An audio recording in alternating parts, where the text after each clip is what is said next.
मेरा नाम अंकित चौबे है। एक मिनट, एक कैमरा जरा लगाना, किधर से बोल रहे हैं? हाँ ठीक है। नहीं, आप तो मेरे को दिख रहे हो, मैं बाकी के लिए भी बोल रहा हूँ। ठीक है। नमस्कार माननीय मुख्यमंत्री जी, मेरा नाम अंकित चौबे है। मेरा सवाल है कि जब हम सिविल सेवा की परीक्षा की तैयारी करते हैं तो उसमें दोस्तों की महत्वपूर्ण भूमिका होती है। ऐसे ही आपकी इस राजनीतिक यात्रा में ऐसा कोई दोस्त या ऐसी कोई व्यक्ति जिससे आप प्रेरणा लेते हो, अगर कोई किस्सा हो तो हम लोगों के साथ जरूर साझा करें। ये हो क्या रहा है, मेरे पता ही नहीं चल रहा। ये ब्रॉड गेज से मीटर गेज पे गाड़ी जा रही है। माननीय मुख्यमंत्री जी, मेरा सवाल है कि जब हम तैयारी करते हैं तो उसमें हमारे दोस्तों की महत्वपूर्ण भूमिका होती है।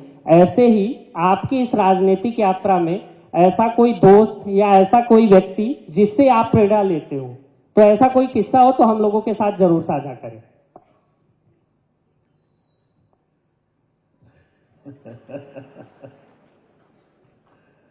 मेरे से पूछ रहे हो तो मैं मेरी कठिनाई बता सकता हूँ। ये बात सही है कि हम अपने अपने जीवन में जब भी हम कोई काम करने जाते हैं तो हमारे काम करने के तरीके में हमारी सहायता करने वाले लोग भी होना चाहिए, जो जिनके कारण से हम अपने उद्देश्य की प्राप्ति कर लें। मैं अपने जीवन की थोड़ी सी जानकारी देना चाहता हूँ कि कॉलेज लाइफ से मैं अपना काम अपनी छोटी होटल से चालू किया। तो होटल में स्वाभाविक रूप से मैं स्टूडेंट लीडरशिप में आया कॉलेज चुनाव लड़ने के लिए। तो ये आप होटल चलाओगे, पढ़ लो, या आप अपनी जो आगे की डिग्री उसको जारी कर लो या जीत लो चुनाव। मैं फर्स्ट ईयर में जॉइंट सेक्रेटरी बना चुनाव लड़ते लड़ते, और होटल चलाते चलाते। तो आप भी जानते हो कि होटल चलाते हैं, रेस्टोरेंट चलाते हो, तो फिर उसको चलाएगा कौन? या तो आप उधर कॉलेज में घूमो या इधर कोई घूमो। तो अपने अच्छे मित्र ढूंढो जो आपकी मदद कर दे। तो मेरे मित्रों से मैंने मदद करते करते शुरुआत से जो मित्रता की, परमात्मा की दया से आज तक वही मित्र है जो मेरे को हर जगह मदद करते हैं। लेकिन ये भी बात सही है कि जो मैंने आपसे प्रारंभ में कहा था कि हम कॉलेज में पढ़ें, नौकरी करें, कोई भी काम करें ईमानदारी से और अपनी शुचिता का ध्यान रखें, तो उसका लाभ भी मिलेगा आपको। और आदमी, आप 100 बार सोचो, 2 बार रखो। हमारे पास जो जुड़े उनकी पूरी अच्छी बुरी सारी बातों का आकलन करने के बाद रखो उनके साथ में, और उनको रख लो, फिर छोड़ो मत। उनकी जाने अनजाने कोई गलती भी होगी तो उनको समझाइश देके फिर तुमको अपने लाइन से लगाए रखो। अदरवाइज आप बदलते रहोगे तो भी बात नहीं बनेगी। अपने मित्रता का मतलब ये है कि वैसे तो ये बड़ा लंबा विषय है, लेकिन इसका अर्थ कभी कभी गलत निकाल लेते हैं। ये हमारे लिए जो हम अपनी व्यवस्थाओं का आधार पर चलते हैं, तो हमारे लिए जरूरी नहीं कि हमारे ब्लड रिलेशन जिनसे हो वही हमारे गार्जियन हो या हमारे सहयोगी हो, या सच्चे अर्थों में तो जीवन में जो आपसे नज़दीक आ रहा है, और नज़दीक आते आते वो आप और वो एक तरह से बहुत बड़ा आर्बिट मत बनाओ, लेकिन जितना बने उसको निभाने की ताकत रखोगे तो आपको सफलता मिलती जाएगी, इसमें कोई शंका नहीं।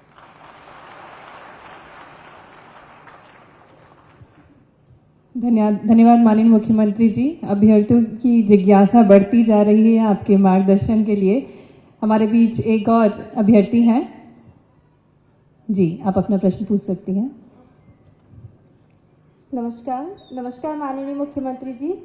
मैं आयुषी साहू। कैमरा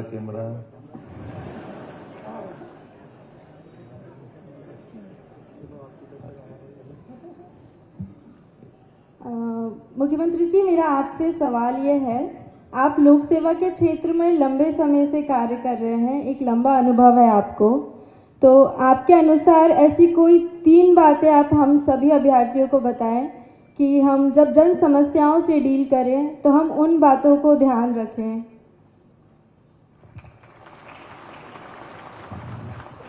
एक बार रिपीट करना पूरा प्रश्न।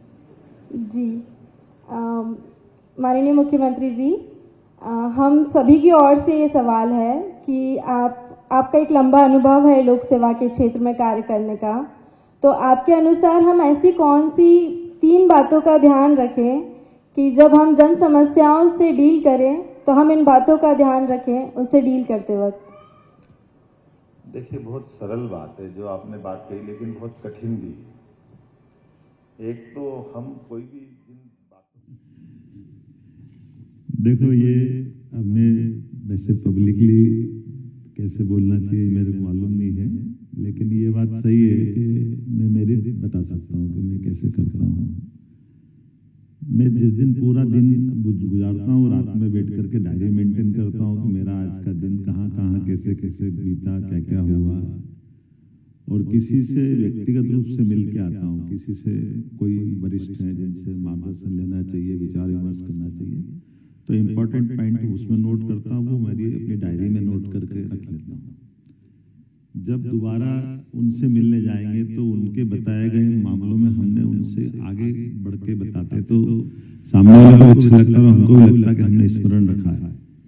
तो ये तो अपनी जो मैंने आपको मेरी व्यक्तिगत जिंदगी की असलियत की छोटी सी लेकिन महत्व की बात बताई। ज़्यादा अच्छा रहता कि हमारे अपने काम के आधार पर जब हम रोज दिनचर्या बनाते हैं तो दिनचर्या में मेरे पास का रोज का काम क्या है, उस रोज के काम की प्रायोरिटी डिसाइड करें। उस प्रायोरिटी में नवाचार भी जरूर जोड़े। मैं करता हूँ, इसमें कोशिश करता हूँ मेरी तरफ से। तो उम्मीद करता हूँ कि जो आपको काम मिला है, लेकिन जो काम मिला उस पर रुकना भी नहीं। जो मिला है वो अच्छा है, उसको अच्छे से करना, लेकिन मान के चलना कि इसके बाद भी कोई अगली स्थिति, अगला मुकाम आपको बुला रही है, वहां तक जाने की ललक बनाए रखना, उसको छोड़ना मत। जब तक ये आप करते रहोगे और जो काम मिला उसको अच्छे से किया और ललक बनाए रखे और उसको मेंटेन करने की प्लानिंग कर ले। मुझे लगता है कि इतनी बोलना पड़ेगा।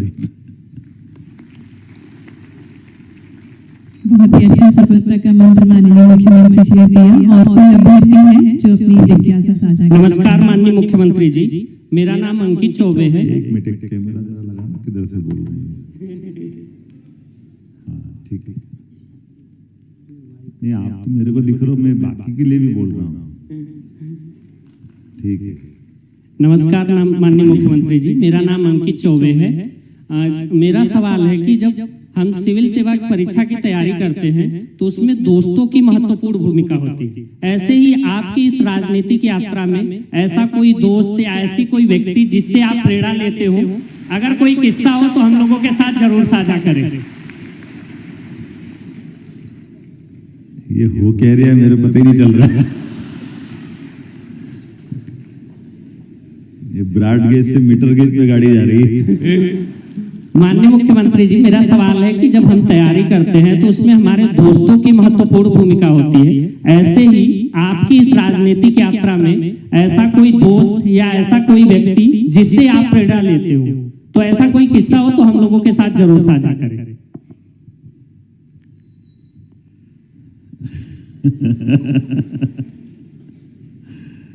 मेरे से पूछ रहे हो तो मैं मेरी कठिनाई बता सकता हूँ।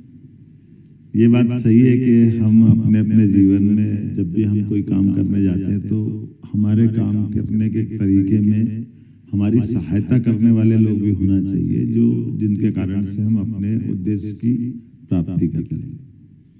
मैं अपने जीवन की थोड़ी सी जानकारी देना चाहता हूँ कि कॉलेज लाइफ से मैं अपना काम अपनी छोटी होटल से चालू किया। तो होटल में स्वाभाविक रूप से मैं स्टूडेंट लीडरशिप में आया कॉलेज चुनाव लड़ने के लिए। तो ये आप होटल चलाओगे, पढ़ लो, या आप अपनी जो आगे की डिग्री उसको जारी कर लो या जीत लो चुनाव। मैं फर्स्ट ईयर में जॉइंट सेक्रेटरी बना चुनाव लड़ते लड़ते, और होटल चलाते चलाते। तो आप भी जानते हो कि होटल चलाते हैं, रेस्टोरेंट चलाते हैं, तो फिर उसको चलाएगा कौन? या तो आप उधर कॉलेज में घूमो या इधर कोई घूमो। तो अपने अच्छे मित्र ढूंढो जो आपकी मदद कर दे। तो मेरे मित्रों से मैंने मदद करते करते शुरुआत से जिनसे मित्रता की, परमात्मा की दया से आज तक वही मित्र है जो मेरे को हर जगह मदद करते हैं। लेकिन ये भी बात सही है कि जो मैंने आपसे प्रारंभ में कहा था कि हम कॉलेज में पढ़े, नौकरी करें, कोई भी काम करें ईमानदारी से और अपनी शुचिता का ध्यान रखें, तो उसका लाभ भी मिलेगा आपको। और आदमी आप 100 बार सोचो, 2 बार रखो। हमारे पास जो जुड़े उनकी पूरी अच्छी बुरी सारी बातों का आकलन करने के बाद रखो उनके साथ में। और उनको रख लो, फिर छोड़ो मत। उनकी जाने अनजाने कोई गलती भी होगी तो उनको समझाइश देके फिर उनको अपने लाइन से लगाए रखो। अदरवाइज आप बदलते रहोगे तो भी बात नहीं बनेगी। अपने मित्रता का मतलब ही है कि वैसे तो ये बड़ा लंबा विषय है, लेकिन इसका अर्थ कभी कभी गलत निकाल लेते हैं। ये हमारे लिए जो हम अपनी व्यवस्थाओं का आधार पर चलते हैं, तो हमारे लिए जरूरी नहीं कि हमारे ब्लड रिलेशन जिनसे हो वही हमारे गार्जियन हो या हमारे सहयोगी हो, या सच्चे अर्थों में तो जीवन में जो आपसे नजदीक आ रहा है और नजदीक आते आते वो आप और वो एक तरह से बहुत बड़ा आर्बिट मत बनाओ, लेकिन जितना बने उसको निभाने की ताकत रखोगे तो आपको सफलता मिलती जाएगी, इसमें कोई शंका नहीं।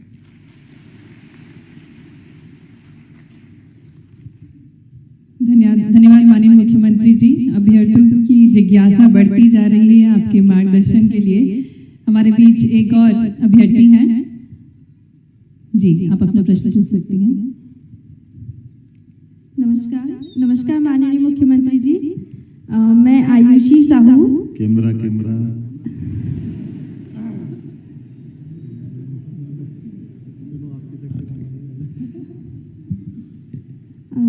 मुख्यमंत्री जी, मेरा आपसे सवाल ये है, आप लोक सेवा के क्षेत्र में लंबे समय से कार्य कर रहे हैं, एक लंबा अनुभव है आपको, तो आपके अनुसार ऐसी कोई 3 बातें आप हम सभी अभ्यर्थियों को बताएं कि हम जब जन समस्याओं से डील करें तो हम उन बातों को ध्यान रखें।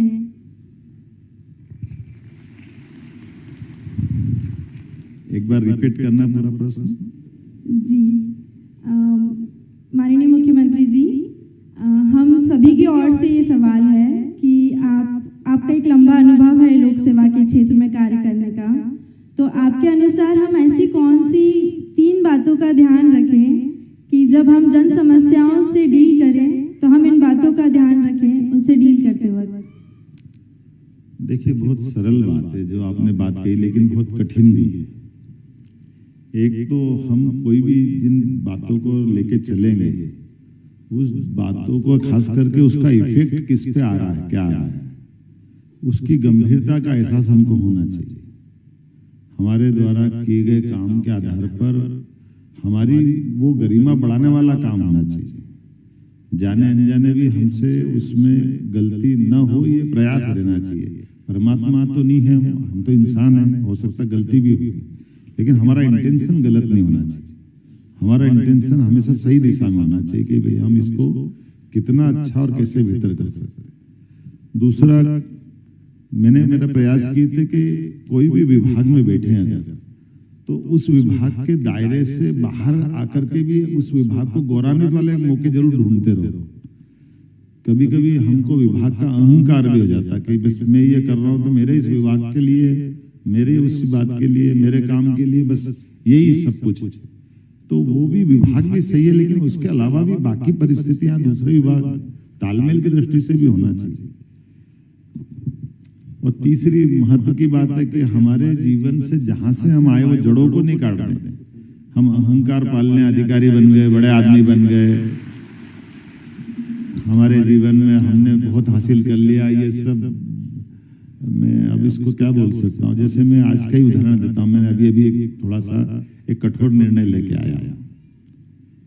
हमने कल चित्र देखा कि एक डिप्टी कलेक्टर साहब, एसडीएम साहब अपने जूते के मोजे लेस बनवा रहे हैं, अपने बंद बनवा रहे हैं, लेकिन वो बहन बांध रही, कोई महिला बांध रही है। ये मुझे मालूम है कि वो उस महिला के बांधने का भाव अपने साहब के प्रति कोई खराब नहीं हो सकता है। और ये भी मालूम पड़ा कि वो एसडीएम साहब के थोड़े पैर में चोट मोट है, लेकिन ये अब उनकी व्यक्तिगत बात हो सकती है। अब पब्लिकली इसका चित्र क्या बनेगा, ये उनसे कौन पूछने जाएगा कि वो बीमार है, नहीं है, क्या है, कैसे है।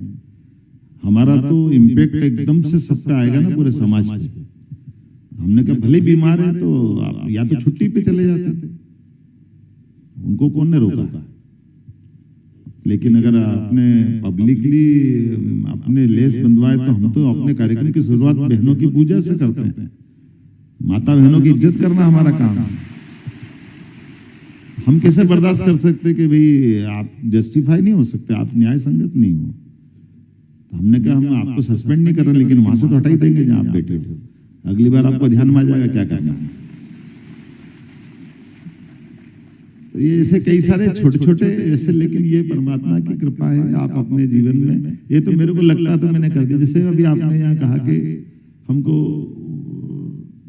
राष्ट्रगान या जो वंदे मातरम, एक तरह से वो राष्ट्रगान और राष्ट्रगीत के समय ही खड़े रहना चाहिए, वो हमारे सबके लिए आदर की चीज। लेकिन एक परंपरा बन गई अब, जैसे हमारा मध्य प्रदेश गान बना, अच्छी बात है, कोई विश्वविद्यालय गान बनाता, कोई कॉलेज का गान बनाता, कोई अलग से कोई संस्थान अपना गान बनाएगा, और वो अपने नियम बनाने लग गए कि हम भी राष्ट्रगान की तरह खड़े हो। ये क्या बात हो गई? फिर राष्ट्रगान राष्ट्रगीत की व्यवस्था के आधार पर बाकी को तो बराबर नहीं कर सकते ना। तो ये आपको अपनी व्यवस्थाओं के आधार पर विचारवान बने रहना चाहिए। हो सकता है वो आपको थोड़ी अटपटी लगेगी कि ये पुरानी परंपरा को तोड़ के क्यों है फलाना ठिकाना, ये ठीक है, चलता रहता है। क्योंकि हमारे यहाँ परमात्मा, ये एक ऐसे विषय तो दर्शन का विषय है। सत्य क्या है? सत्य काल बाह्य नहीं है। सत्य का मतलब आज जो सत्य दिख रहा, हो सकता कल के बाद उसमें भी कुछ और नई चीज निकल जाएगी, तो वो मानना पड़ेगा। हमारा समाज, हमारी संस्कृति निरंतर ये इस तरह की व्यवस्था में प्रभावमान रहती है, और उसमें से जो समयाचीन होता है आज के लिए जो ज्यादा जरूरी है उसको लागू करते हैं। पुराने में हो सकता कुछ अच्छा ही होगी, लेकिन आज उसमें कुछ बदलाव की जरूरत है तो बदलाव नहीं करते। इसीलिए इकबाल ने कहा कि कुछ बात है कि हस्ती मिटती नहीं हमारी। वो जो कुछ बात है वो लचीलापन हमारा है, ये समय के साथ हमको सदैव अच्छे से और अच्छे की तरफ ले जाता है। मुझे लगता है कि मेरी बात पूरी हो गई, मेरा भाषण भी करा लिया आप लोगों ने। धन्यवाद मुख्यमंत्री जी। हमारे बीच कुछ एस्पिरेंट्स भी हैं जो आने वाले दिनों में लोक सेवा परीक्षा देंगे, उसकी तैयारी कर रहे हैं, उनसे भी हम प्रश्न लेना चाहेंगे आपके लिए। नमस्कार माननीय मुख्यमंत्री जी, मेरा नाम अभिनव आर्या है। मेरा चयन सहायक संचालक स्कूल शिक्षा विभाग के पद पर हुआ है। माननीय मुख्यमंत्री जी, आज इस मंच के माध्यम से मैं आपसे हम सभी को यह बतलाने का अनुरोध करना चाहूँगा कि प्रदेश के विकास को लेकर के आपकी क्या क्या प्राथमिकताएं हैं।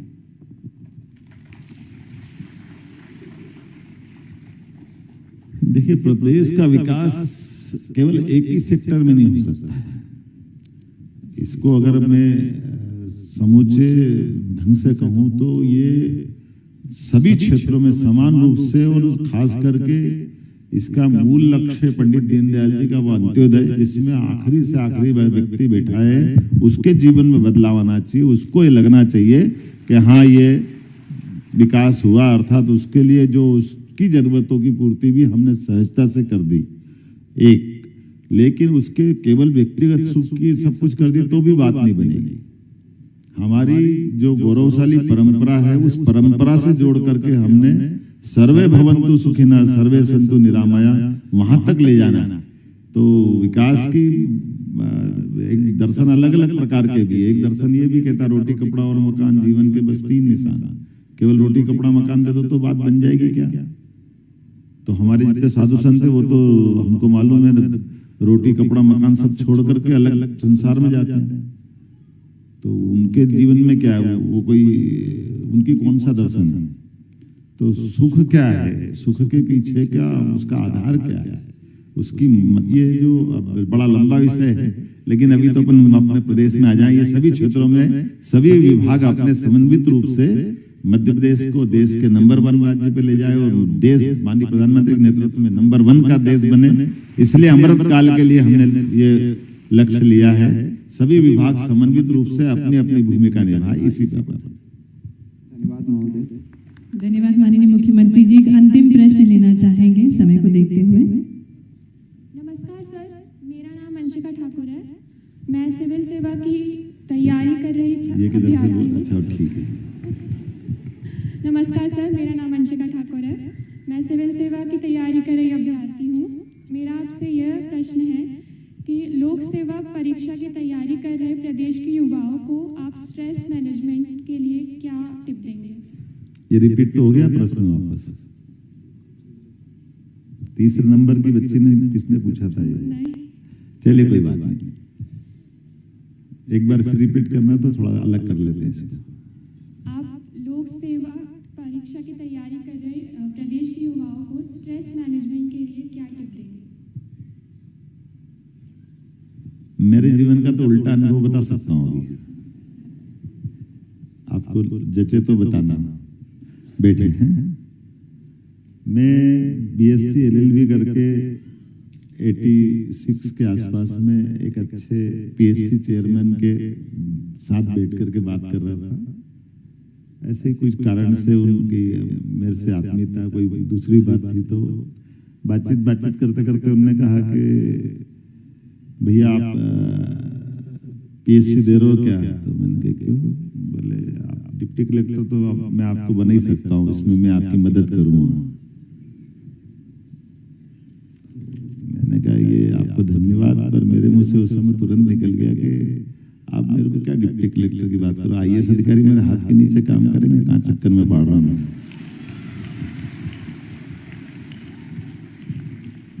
और ये उस समय की बात है, मैं जब खाने के होटल चलाता था तो थोड़ा ललकपन भी था और थोड़ी अपने मन में ऐसे ही भाव थे, तो मैं बोल तो गया, फिर मेरे को ध्यान में आया कि ये मेरे से प्रेम के कारण कह रहे, मेरी मदद करने की बात कह रहे, और मैंने अहंकार से बात कर रहा, अच्छी बात नहीं। फिर मैंने उनसे थोड़ा अपनी बात को साफ करते हुए माफी मांगते कहा कि आप बुरा मत मानिएगा, मैं ये बात इसलिए कह रहा हूँ कि मेरे पिंड में नौकरी करना नहीं है, मेरे स्वभाव में मेरे को लगता नहीं कि मैं नौकरी करूँगा, इसलिए मैंने कहा है मैं आपके मन की भाव समझता हूँ, आपने मेरे को प्रेम से अच्छे काम के लिए कहा है, तो आपको धन्यवाद, आपने मेरे लिए अच्छा सोचा। लेकिन मैं स्वतंत्र रूप से काम करने की और समाज सेवा करते करते प्रशासनिक व्यवस्था में जो मदद होगी वो करने का भाव है मेरा। उन्होंने कहा नहीं बिल्कुल कोई बात नहीं बेटा, अच्छी बात है। लेकिन ये मेरे को, मैं तो अपनी बात करके भूल गया, लेकिन जब मैं 2003-04 में उज्जैन विकास प्राधिकरण का अध्यक्ष बना, तब मेरे हाथ के नीचे एडिशनल कलेक्टर लेवल के लोग सीओ करके काम करते थे। 2010 तक वो अपना काम करते थे, लेकिन 2010-11 में मैं जब एमपी टूरिज्म कॉर्पोरेशन का चेयरमैन बना और वरिष्ठ आईएएस अधिकारी मेरे नीचे काम करने आए, तो वो चेयरमैन जरूर मेरे से मिलने आए कि मेरे को बेटा वो बात ध्यान है कि तुमने जो कही थी, मुझे इस बात का संतोष है कि तुमने जो कहा था वो करके दिखा दिया। ये भी 10-12 साल पहले की बात। तो ये थोड़ा सा प्रशासनिक सेवाओं को काम में, आपको जो आपने एग्जाम देने की बात कही ना, तो पहले अपना आकलन करें कि हम किस पिंड के बने, हमारे मन में क्या होता है। जीवन में प्रधानमंत्री बनने के बाद बहुत सारी चीजों पे अपनी दक्षता हासिल कर ली, कई सारी भाषाओं के मामले में उन्होंने अपने आप को जोड़ करके खड़ा किया। तो नवाचार के साथ नई टेक्नोलॉजी का उपयोग भी आप अपन भी सब करें, ये भी बहुत आवश्यक है। इससे ये ट्रांसपेरेंसी भी बनेगी और हमारी दक्षता भी बढ़ेगी। पारदर्शिता की बात करते तो नई टेक्नोलॉजी का उपयोग करते हुए, मैं एक नाम नहीं बोलूंगा, लेकिन एक मंत्री जी से मैंने कहा कि अभी आपके विभाग को लेकर के एक अभियान चल रहा है, तो आप क्या करेंगे? तो आप इस पे दोनों का, मैं सर 55 जिले में दौरा कार्यक्रम बनाता हूँ, सब दूर 55 जिले तक होके आऊँगा। तो मैंने मजाक में बोल दिया कि आप 55 जिले तक जाएंगे तब तक तो लोकसभा आ जाएगी, 55 दिन तो आपको मिलेंगे नहीं, कम से कम एक दिन में एक जिला पकड़ेंगे तो क्या करेंगे, जब तक आचार संहिता लग जाएगी। तो उन्होंने कहा बात तो सही है। तब हमने कहा एक काम करो, आप यहीं बैठो, हर जिले के लोगों को बिठा लो सामने। आजकल तो वीसी के माध्यम से आपकी बात का समाधान हो जाएगा, आपकी बात का संप्रेषण हो जाएगा। तो ये जो नई टेक्नोलॉजी का नया युग है, माननीय मोदी जी कितने अच्छे ढंग से करते हैं, तो ये हमारे लिए एक तरह से आप सबके जीवन में भी बहुत काम आएगा। उसी प्रकार से हमारा जो भी काम मिले उसको 100% सफलता के साथ ले जाने का मन में संकल्प होना चाहिए। 0.1 भी नहीं होना चाहिए। क्यों माइनस करें, 100% करें। आपकी जानकारी के लिए बता दूं कि ये जो स्कूल शिक्षा के भी कुछ इसमें चयनित विद्यार्थी है, तो स्कूल शिक्षा की सिस्टम में मैं केवल परीक्षा पद्धति पे बताऊंगा। हमारे यहाँ आमतौर पर बोर्ड की एग्जाम होती है, स्कूल का अपना टाइम टेबल होता है और उस सर्टिफिकेट की मान्यता होती है जिस आधार पर हमने परीक्षा दी है। लेकिन अपने में से एक जानकारी देता हूं कि शंकराचार्य पद्धति के आधार पर अभी भी कुछ गुरुकुल चल रहे हैं, और वो गुरुकुल चल रहा है, उसमें से एक गुरुकुल उज्जैन में भी है। उनकी विशेषता क्या है?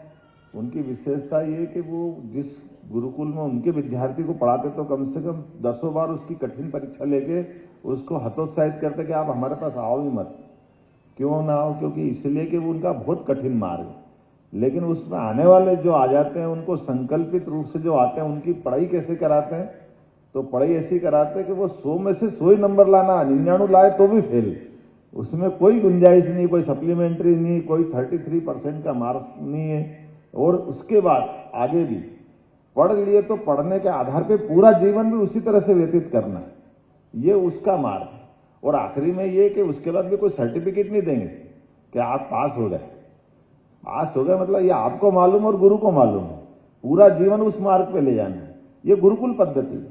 मैं ये नहीं कह रहा कि ये हमारे लिए लगना चाहिए, लेकिन उसमें अपने काम की बात इतनी है कि वो हमको कार्यदक्ष बनाने के लिए 100% शंकराचार्य पद्धति वो तो सिखाई देती कि ऐसा भी होता है क्या, जो हमारे लिए अभी तक अपने किसी के विचार में भी बड़ी मुश्किल। मैंने भी जब पहली बार सुना तो बड़ा अटपटा लगा, लेकिन ये हमारी अपनी ऐसी कई सारी धारा बह रही है जिसके आधार पर हम सीख सकते हैं। अब इसमें अपने आचरण में मानवीय मूल्यों का भी और सहकर्मियों के साथ व्यवहार का भी बहुत महत्व। हम अगर केवल अहंकारी बन जाएंगे या हमारी चीजों को, जैसे मैंने प्रारंभ में भी कहा, तो इन सारी बातों के साथ जोड़ के चलेंगे तो निश्चित रूप से विनम्रता के साथ, अध्ययनशीलता के साथ, अपने काम को कार्यदक्ष होकर जीने के साथ। और कभी कभी क्या होता, बहुत सारे उदाहरण भरे पड़े, जैसे कल ही कर्पूरी ठाकुर जी को भारत रत्न दिया। अब कर्पूरी ठाकुर जी मूलतः शिक्षक थे, और शिक्षक होने के साथ में भी वो जिस समाज से आते थे वो बहुत पिछड़ा समाज था। उनका एक उदाहरण ना मैं आपके सामने देना चाहूंगा। उनके अपने रिश्तेदार आए कि भाई मैं स्कूल की शिक्षा विभाग की नौकरी करना चाहता हूं, तो मेरी मदद कर दो। और मदद कर दो तो मैं परीक्षा में फेल हो गया। तो फेल हो गया तो क्या करना चाहिए? तो उन्होंने कहा तुम क्या करते थे? तो उन्होंने कहा आपकी दाढ़ी कटिंग की दुकान। तो उन्होंने काम करो, मैं तुमको 50 रुपए देता हूँ, दुकान खोल लो, वो करो, ये तुम्हारे बस की बात है, ये मैं मदद करने का काम नहीं करता हूँ। तो मुख्यमंत्री होकर के जो अपनी इस लाइन को बना के रखते कि मूलतः हमारी शुचिता की बात जो हम कह रहे हैं वो उसको खाली कहना नहीं, लगाना, अपने जीवन में धारण करना, और इससे भारत रत्न बन के निकलते हैं। वो तो अब चले गए, लेकिन उनके जीवन के ऐसे बहुत सारे प्रसंग हैं। तो मूलतः शिक्षक थे, ऐसे ही वो नहीं। डॉक्टर राजेंद्र प्रसाद, उनका जीवन भी कैसा है, राष्ट्रपति बनने के बाद पटना जैसे स्थान पे वापस आए और एक तरह से वृद्धाश्रम में भी जीवन गुजारा उन्होंने। तो अपने जीवन में उनने कभी अहंकार नहीं पाला। ये हमारे लिए पाथे बन के, ये उदाहरण बन के हमारे जीवन भर काम आए कि हमारे को काम कोई सा भी मिल जाए, लेकिन व्यक्तिगत जीवन में भी हम उसका बाद में कैसे पालन करें। थोड़ा अच्छा भी है लेकिन कठिन भी है, पर हमारे यहाँ उदाहरण ऐसे कई कई भरे पड़े। आपके 2 उदाहरण देकर के मैं बात समाप्त करूंगा। चाणक्य का उदाहरण है, जब वो खुद चंद्रगुप्त के पास अपनी व्यवस्थाओं में वित्त का काम संभालने की जवाबदारी संभाल रहे थे, तो कोई मिलने आया, उनसे मिलने आया तो बात करने में ध्यान में आया कि शासन की व्यवस्था का हिस्सा नहीं है, निजी जीवन की बात है। तो वो उस समय रात में बात कर रहे थे तो दीपक जल रहा था उनके पास, उनने एक दीपक बुझाया, दूसरा जलाया। ऐसा उदाहरण हमको सबको मालूम है। तो उन्होंने कहा आपने दीपक एक जलाया, दूसरा क्या करा? बोले ये वो पहले शासन के पैसे से जल रहा था, आपको व्यक्तिगत बात करना तो मेरा दीपक जलेगा, मैं इसमें बात करूंगा। उदाहरण छोटा सा है लेकिन सीख कितनी बड़ी है उसका एहसास हम सबको मालूम। एक उदाहरण पन्ना धाय का हमारे सबके सामने। पन्ना धाय मूलतः राज परिवार में कर्मचारी की तरह काम कर रही, लेकिन उस राज परिवार की व्यवस्थाओं को, शासन की व्यवस्थाओं को लेकर के अगर कोई कष्ट आ रहा है तो अपने बच्चे का बलिदान देकर के भी उन्होंने जो उदाहरण उत्पन्न किया पन्ना धाय ने, अपने खुद के बच्चों को, अपने सामने 7 साल के बच्चे को कोई बड़ी घटना के आधार पर, जो राजा के बच्चे की बलि लेने के लिए कोई षड्यंत्र हुआ था, कोई घटना बनाई, तो उसके बच्चे को, राजा के बच्चे को बचा करके अपने बच्चे को अपने सामने तलवार से कटते हुए देख करके शासकीय सेवा का इससे बड़ा उत्कृष्ट उदाहरण कोई हो सकता है क्या? कोई ऐसा सोच सकता है कि केवल भारत में होता? ये पन्ना धाय की बड़ी लंबी कहानी, लेकिन ये उदाहरण हमारे सबके सामने। तो मेरी अपनी ओर से आप सबके प्रति शुभकामना, बधाई, बहुत बहुत धन्यवाद।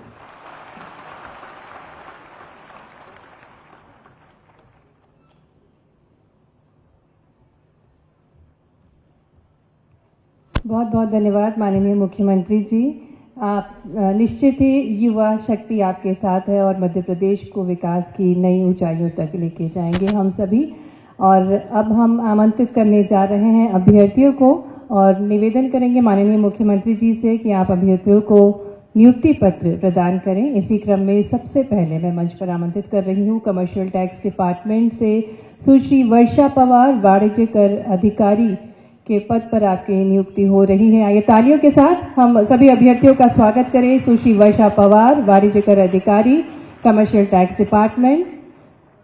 और इसके बाद कमर्शियल टैक्स डिपार्टमेंट से श्री राहुल विश्वकर्मा, वाणिज्य कर निरीक्षक के पद पर आपकी नियुक्ति होगी। तालियों के साथ स्वागत करें हम सभी अभ्यर्थियों का कमर्शियल टैक्स डिपार्टमेंट से Shri Rahul Vishwakarma.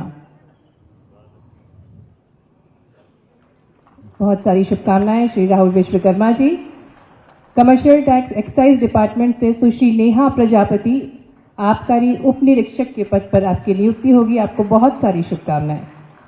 Commercial tax registration department से सुश्री प्रियंका साहू, जिला पंजीयक पद पर आपकी नियुक्ति हो रही है। आपको बहुत सारी शुभकामनाएं। कमर्शियल टैक्स रजिस्ट्रेशन डिपार्टमेंट से श्री विमलेश ठाकुर, उप पंजीयक के पद पर आपकी नियुक्ति हो रही है। बहुत सारी शुभकामनाएं आपको।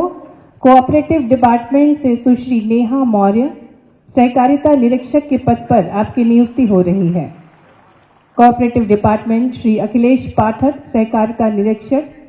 आप दिव्यांग हैं और आपकी सहकारिता निरीक्षक के पद पर नियुक्ति हो रही है। आपको बहुत सारी शुभकामनाएं। फाइनेंस डिपार्टमेंट श्री जमुना डुडवा, सहायक संचालक वित्त ST.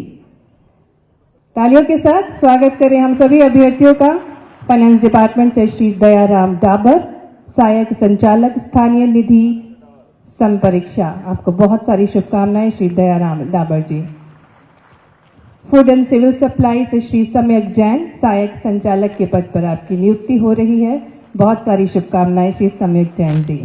Food and civil supply department में श्री कुलदीप मौर्य, सहायक संचालक के पद पर आपकी नियुक्ति हो रही है। बहुत सारी शुभकामनाएं आपको।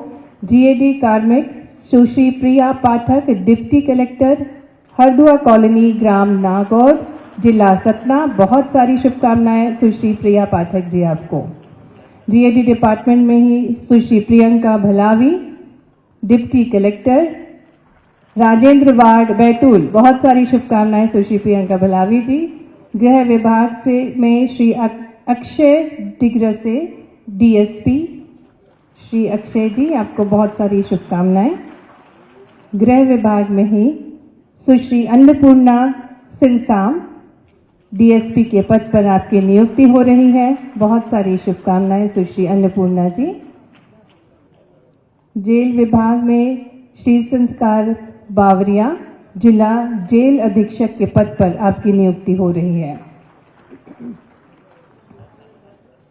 जेल विभाग सुश्री प्रतिभा पटेल, जिला जेल अधीक्षक के पद पर आपकी नियुक्ति हो रही है। बहुत सारी शुभकामनाएं सुश्री प्रतिभा पटेल जी। लेबर विभाग से सुश्री सृष्टि तिवारी, हमारे बीच दृष्टि बाधित सुश्री सृष्टि तिवारी, आपकी श्रम अधिकारी पद पर नियुक्ति हो रही है। लेबर विभाग में बहुत सारी शुभकामनाएं सुश्री सृष्टि तिवारी जी। लेबर विभाग में ही सुश्री आशा सिरशाम, सहायक श्रम अधिकारी एसटी महिला। आइए तालियों के साथ स्वागत करें सुश्री आशा सिरशाम का। एमएसएमई विभाग में श्री प्रतीक यादव, सहायक संचालक उद्योग, माणिक बाग रोड, इंदौर। तालियां बजती रहनी चाहिए, ये स्वर्णिम पल है इन सभी के लिए। एमएसएमई विभाग से ही सुश्री पूजा बघेल, सहायक संचालक धर्मपुरी, जिला धार। सहायक संचालक के पद पर सुश्री पूजा बघेल जी की नियुक्ति हो रही है। माननीय मुख्यमंत्री जी आपको नियुक्ति पत्र दे रहे हैं। पंचायत एवं ग्रामीण विभाग में श्री प्रदीप सिंह लोधी, विकास खंड अधिकारी के पद पर आपकी नियुक्ति हो रही है। बहुत सारी शुभकामनाएं श्री प्रदीप सिंह जी। श्री श्रीकांत उइके, पंचायत एवं ग्रामीण विभाग, विकास खंड अधिकारी के पद पर आपकी नियुक्ति हो रही है। माननीय मुख्यमंत्री जी आपको नियुक्ति पत्र दे रहे हैं। बहुत सारी शुभकामनाएं। पब्लिक रिलेशन विभाग से सुश्री हिमांशी बजाज, सहायक संचालक जनसंपर्क के पद पर आपकी नियुक्ति होने जा रही है। आपको बहुत सारी शुभकामनाएं सुश्री हिमांशी बजाज जी। श्री शिवेंद्र गुर्जर जी, आपका भी पब्लिक रिलेशन विभाग में ही सहायक संचालक के पद पर नियुक्ति होने जा रही है। आपको बहुत सारी शुभकामनाएं श्री शिवेंद्र गुर्जर जी। सुश्री रंजना रावत, रेवेन्यू डिपार्टमेंट में नायब तहसीलदार के पद पर आपकी नियुक्ति हो रही है। आपको बहुत सारी शुभकामनाएं सुश्री रंजना रावत जी।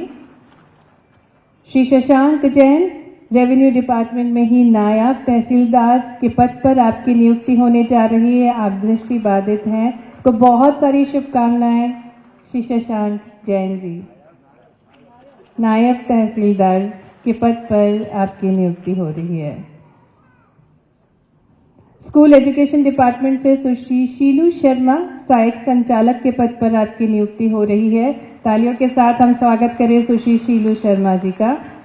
स्कूल शिक्षा विभाग में ही श्री गौतम बर्वे, सहायक संचालक के पद पर आपकी नियुक्ति हो रही है। माननीय मुख्यमंत्री जी आपको नियुक्ति पत्र दे रहे हैं, बहुत सारी शुभकामनाएं। ट्राइबल विभाग में श्री रजत सोनी को हम मंच पर आमंत्रित करेंगे। आपको जिला संयोजक के पद पर नियुक्ति पत्र दे रहे हैं माननीय मुख्यमंत्री जी। ये स्वर्णिम अवसर है हमारे लिए, हम सबके लिए ये प्रेरणा का अवसर है। श्री रजत सोनी जी को बहुत सारी शुभकामनाएं। ट्राइबल विभाग में ही श्री हर्षित कौरव जी को मंच पर आमंत्रित करेंगे। आपको क्षेत्रीय संयोजक के पद पर नियुक्ति पत्र प्राप्त हो रहा है माननीय मुख्यमंत्री जी के कर कमलों द्वारा। अर्बन डेवलपमेंट डिपार्टमेंट में सुश्री रंजना गोयल जी को मंच पर आमंत्रित करते हैं।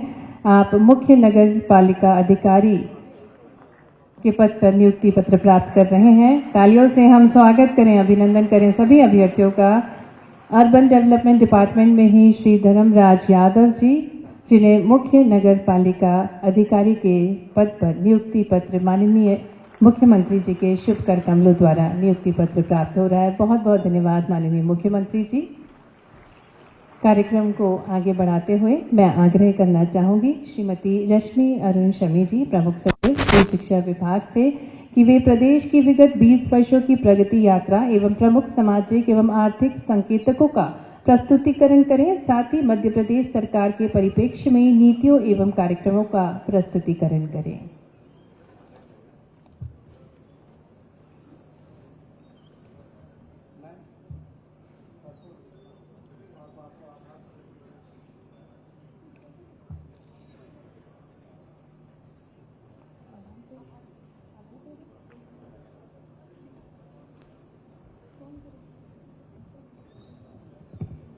माननीय मुख्यमंत्री जी, इस कार्यक्रम में पधारे सभी अभ्यर्थीगण जो इस प्रतियोगिता में सफल हुए हैं, उनके अभिभावकगण, सभी सम्मानीय अतिथिगण, माननीय मुख्यमंत्री जी को आगे कार्यक्रम में जाना है, इसलिए पहले मैं माननीय मुख्यमंत्री जी का आभार प्रदर्शन करूंगी, उसके बाद हम लोग इस प्रस्तुतिकरण को देखेंगे। आप सब ने अभी माननीय मुख्यमंत्री जी की बात सुनी और आपने ये समझा कि इस प्रदेश के विकास के प्रति वो कितने कटिबद्ध हैं और आप सब से उनकी कितनी अपेक्षाएं हैं। मैं माननीय मुख्यमंत्री जी को हृदय से धन्यवाद देना चाहूँगी कि वो आप सबको प्रेरणा देने के लिए इस कार्यक्रम में यहाँ पधारे हैं और आप सबको उन्होंने इंस्पायर किया है कि आप लोग बहुत ही अच्छी तरीके से कटिबद्ध होके इस प्रदेश के विकास में अपना सहयोग करें। मैं सभी इस कार्यक्रम में पधारे अतिथियों का भी धन्यवाद देना चाहूँगी जिन्होंने इस कार्यक्रम में सहयोग किया है। Sir, thank you sir. माननीय मुख्यमंत्री जी का आभार और उनकी तुलसी का पौधा भेंट करते हुए हम सभी की ओर से आपको हार्दिक धन्यवाद, कोटि कोटि धन्यवाद। आप सभी से निवेदन है, कृपया आप सभी अपने स्थान पर बैठे रहें, सत्र जारी रहेगा।